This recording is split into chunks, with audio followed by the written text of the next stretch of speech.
Why did old maps have sea monsters? It wasn't just for decoration. For a medieval sailor, the ocean was a terrifying, unknown abyss. When we look at maps like the Carta Marina, we're not just seeing ink on vellum. We're seeing the personification of human dread. In the Middle Ages, the ocean was called the Sea of Darkness. Maps were both navigational tools and theological insight. The thinking was, if God filled the land with animals for us, then the chaotic, deep sea must be the home of monsters and fallen beings. This is where the psychology of the abyss begins. One of the most famous creatures is the Kraken. Its origins lie in medieval stories of island beasts. Creatures so huge that sailors would mistake their backs for land. They'd drop anchor, light a fire, and then get dragged to their doom when the beast dived. This wasn't just a tall tale. It represented the terrifying unpredictability of nature itself. Then you have bizarre creatures like the sea bishop or the sea monk.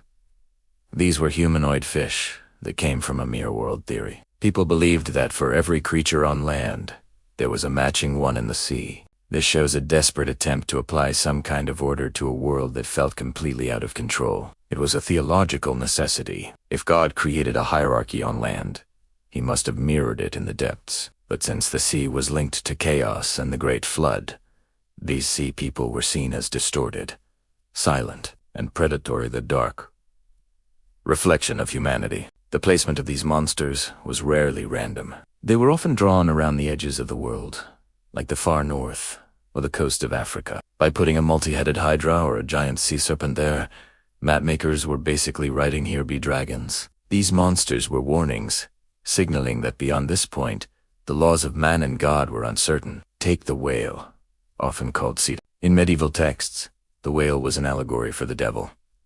It was said to have skin like rough stone and would float with its back, looking like a sandy island. Sailors, desperate for a safe harbor, would land on it. But as soon as they lit a fire to cook, the whale would feel the heat and plunge into the abyss, drowning them all. Just as the whale deceived sailors with the promise of safety, the devil deceives sinners with worldly pleasures before dragging them to hell. In 1539, Olaus Magnus created the Carta Marina, a map of the Nordic regions that is basically a who's who of nightmare creatures. He drew a 200-foot-long sea serpent that supposedly came out at night to eat livestock and attack ships. He included whale-like beasts that could spray water to sink vessels. To Magnus, the sea was an active, hostile battlefield that stood against Christian expansion. We also have to remember the business of map-making. Creating a map was incredibly expensive. An empty ocean on a map looked unfinished and boring. To add value, cartographers filled these dead zones with elaborate illustrations. Monsters also served as practical warnings. Instead of writing "dangerous whirlpool" here, they'd draw a whirlpool monster. It was a much more memorable way to tell a captain, "Do not sail here." So what happened to them? As the Age of Discovery began, the monsters didn't just vanish. They evolved. The ferocious sea beasts on 16th century maps started to look more like actual animals and less like demons. The fear of the unknown was replaced by the desire for discovery. The monsters moved from maps into natural history books, turning from demons into specimens.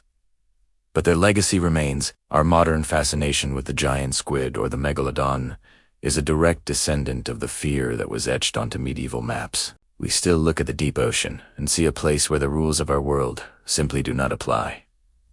Thanks for watching. If you enjoyed this journey into the unknown, be sure to like and subscribe for more deep dives into history.